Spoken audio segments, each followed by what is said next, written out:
Hello and all, welcome to a Galaxy Man Show interview show. So for my next guest is this incredible director, producer who's created a Power Rangers fan film. So I'm about to give him an ad into the live to talk about his fan film of Power Rangers. And yeah, here we go.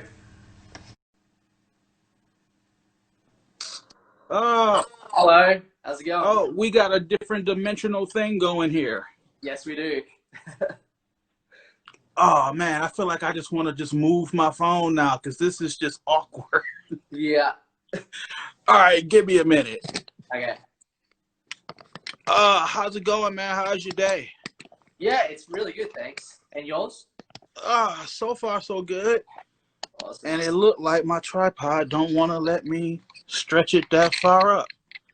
Oh You know no, what? I might just have to be old school and just hold it. hold it. I guess that's what we doing today, man. All Well, right. All well, it's right. a pleasure having you on my show, by the way. It means a lot. To No, people, thank you, man. You looking out for me. Like I'm happy to support you too. So you're thank you very, for having me, man. you're very welcome. To people that don't know who you are, if you can introduce yourself and explain a bit about what you do, and then we'll dive right into the questions. Okay, weird. Hey. My name is Patrick Harris. I am a writer who does fan films. It's kind of different. People have been hearing about me more. I won the sword from Unworthy. They did their $100,000 subscriber contest. I won that. So it's like big deal. I got the sword and I've been looking to do something with it for my fan film. So this is my opportunity. So I went, got equipment, and we're working it out. We're in pre-production. I think that's safe to say. Awesome. So we'll dive right into the questions now. So with my very first question, as you have mentioned, you're creating a incredible Power Rangers fan film.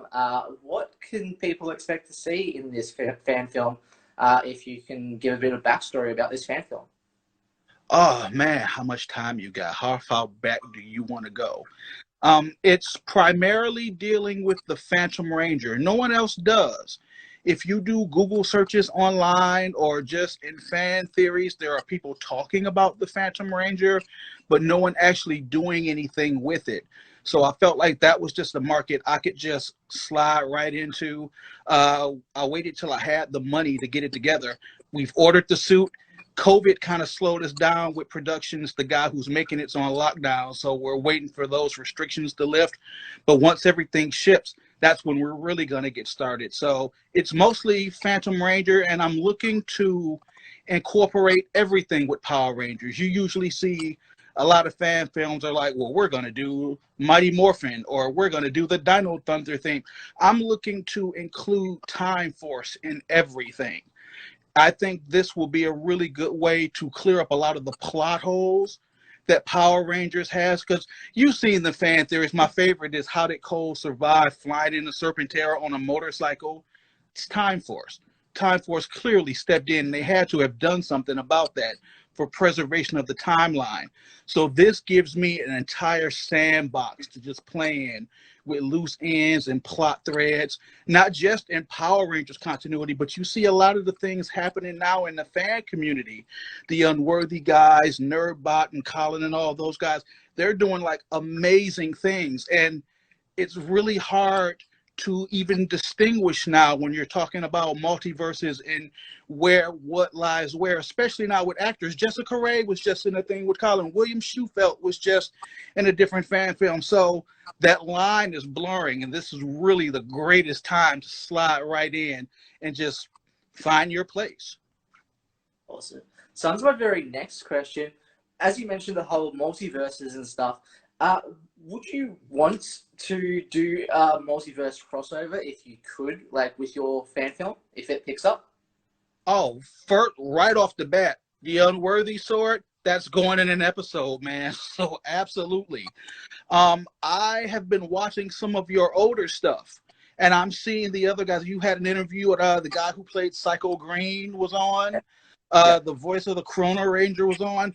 Look, open call. I'm down. Anybody who wants to do a thing. Like, I'm looking to tie those threads together as much as possible. Again, let's blur the line between, oh, this is a fan film and this is just a film by fans. There is a distinct difference, and I want to be able to smooth that over. So you know how it is, man. You're a Power Rangers fan. It can be a little embarrassing when your phone goes off and it's the Mighty Morphin beep and they go, what are you talking about? I'm looking to kind of smooth that out and see it's action adventure. It's funny. It doesn't have to be corny, but it is. Like, there's a place for that. And I'm looking for mine. Awesome. And so for my very next question, tell me a bit about the characters that you have plans to be involved in the fan film. Okay, characters, quite a few. First, COVID restrictions makes it really difficult to get an entire cast and crew together. I originally had a few more people who were lined up before the real restrictions locked down again. I won't mention names because I want to work with them again. So I don't want to burn a bridge. But the characters, we're dealing a lot with the Ninjetti powers. I've got a custom burgundy suit. My wife's got a custom gold suit. I'd like to see SPD involved. And because we have these and because we're dealing with the multiverse, it's easy for me to throw on the uniform and do something SPD. But then in a completely alternate reality, do something with the Ninjetti. I also have Time Force. I'm going to excuse my messy house. I'm going to swing you around. I've got Circuit here. Oh, Circuit. We're going to do something with Circuit, definitely with Time Force. So, again, looking to mesh all of them together. It's just one cohesive thing. And if Time Force travels through time, it doesn't make sense. It doesn't matter if it happened in 1993 or the year 3000. We have access to all of it. And there's something in my eye, and I've been trying not to grab. Oh, man. Real good. Go for it, bro. So on to my very next question. So as you mentioned, like with collaborating and all that stuff, how did you come up with the whole idea of wanting to create this fan film? And do you want to talk a bit about the trailer, when the trailer date's coming out? Sure. It's, again, I make the distinction between a fanfic person who does fan films and also writes, and the writer who does fan fiction, because my goal was never to actually do these films. I'm a writer. I've been writing every bit of 35 years. I've got a couple of published novels under the belt. So I'm pretty good with the writing, but I wanted to incorporate Power Rangers as a way to encourage my son to read. So it turned into a thing. And as of late, I started writing a series called SPD Elite Force. I've got 21 solid seasons, man. Like, completely fleshed out backstories. And I've had people who have read it and said, why don't you do something with it? Why don't you've already incorporated all of these elements, so why not try to bring something to life? So this is my attempt. Most of the things you see, a lot of the guys who've got the stunts and the choreography down, these are guys who are trained actors and also do fan films. I'm just a writer, man. My goal is writing. I've got published novels. I've done book signings. That's all fun. But this is a writer attempting to bring his vision to life. And I'm not a director. I'm just kind of a guy who points the camera and hope my actors know what they're doing. But as for a trailer, I wanted to have something out much sooner, but again, restrictions didn't allow the people I wanted to come back to do the reshoots that I needed in time. So I'm kind of held up, but it's coming. I would say end of the month, I'll have something that I can show, and I'll come here and let you know. You'll be the first to see it. Awesome. So on to my very next question. So why should people watch your Power Rangers fan film? What makes your Power Rangers fan film different from other fan films?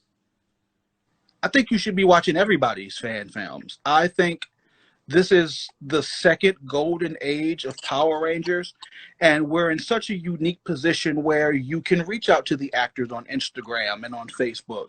You can have these relationships at these cons, and now we can do these fan films.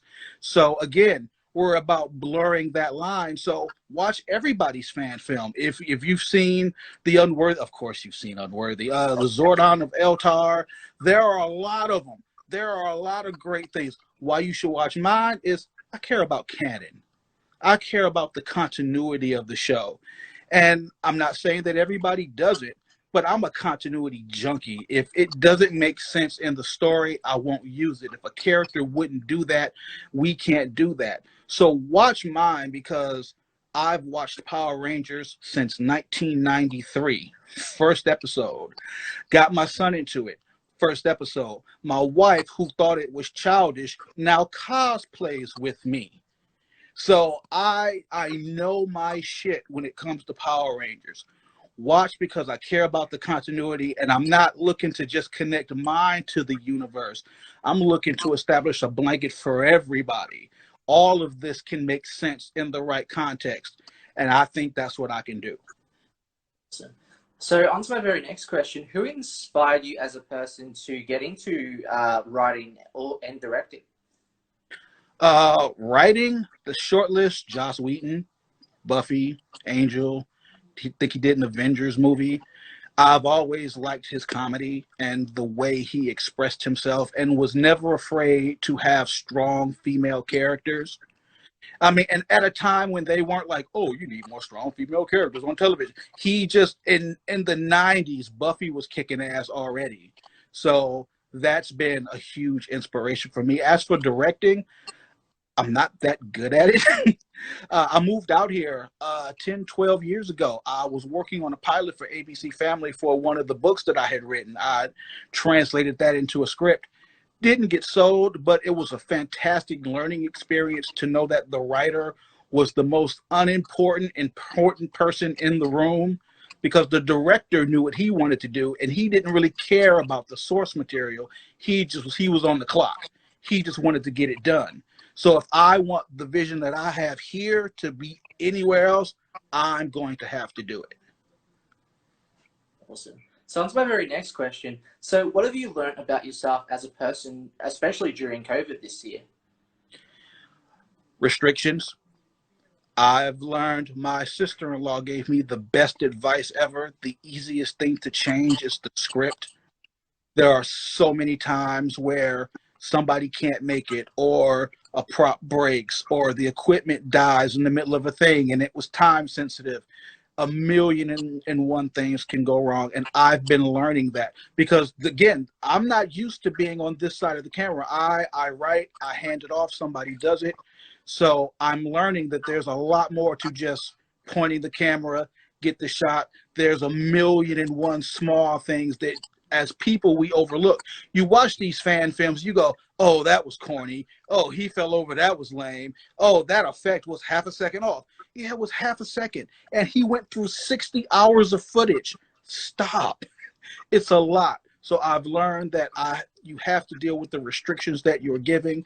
But in doing that, it really opens the door for more creative ways to do things. Awesome. So on to my very next question. So what are the positives and negatives into writing or directing? And how do you get through those negatives as a person? Negatives, not knowing all the technical terms for all the things. Like, oh, you need, like, the gaffer. I still don't know what a gaffer is or what gaffers do. I don't know how to storyboard. There are a lot of things that but I can jot down little pictures and I can say, this is the shot that I want. So the negatives would be when you're talking to somebody in the industry who knows more and you're trying to explain it to him and he goes, oh, that's a gimbal. And it's like, well, I didn't know what that was. I thought it was fancy stick that gets better. Like, so I'm learning the ins and outs. But the positives is that now I can interact better with people who have been doing it more. And I can save myself the embarrassment of, what's the pointy stick called that does the thing? I can say, hey, man, which gimbal do you use? Which series? I've got the Smooth 4. What are you rocking? What resolution are you using? I'm learning these things as I go. And I think that experience is making it better for me as we move forward. Awesome. So on to my very last question. So what's next for you for 2021 that you have planned that you want to get out for this year? I've been really toying with the name Phantom Menace. I saw the last thing that you did with the interview. Beautiful young lady. her name escapes me now. But you were talking about Star Wars, and I have been toying with the name Phantom Menace for my Phantom Ranger movie. So it's probably just going to be a lot of shorts dealing with the characters surrounding the multiverse, why there are these problems, why they're moving forward, culminating with a big thing when the suit finally comes, when lockdown restrictions are finally taken care of. We'll be able to get all of that done. Also, I've had the plan for a sort of in-character news network that would give updates about what was going on in the universe in real time. So fans would be encouraged. Oh, this is what's going on in Reefside today. The Power Rangers have cleaned up another mess. One guy's injured. He's considering suing, but little things that you don't necessarily deal with the aftermath of the Power Rangers dealing with things, and it gives me an opportunity to just exposition dump into the universe that we're trying to make long before the trailer or even the films come, because now you've got a sense of what's going on because you've been watching the news. Awesome. Well, can I just say thank you so much again for appearing on my show. It's been such a pleasure having a chat with you, talking about your Power Rangers fan film. Everyone, definitely go support Patrick's Power Rangers fan film coming very soon. So definitely go support him. Soon. End of the month, I'll have something. Also, this is my Jessica Rae beanie. You should rock one of these. Nice. Thanks a lot, man. Awesome. Any last final thoughts or anything that you'd like to say on the show to people? Golden age, man. It's a golden age. This is a good time to be a fan, and there's room for everybody. So if you think you're too big for the suit, or you think spandex won't work for you, there are ways around that, and this is the most welcoming community I have ever seen. Won't matter. If you have a passion, just go. Just do it. These are the most welcoming people I've ever seen. Just give it your best. There's a place for you. Just come on in. Awesome.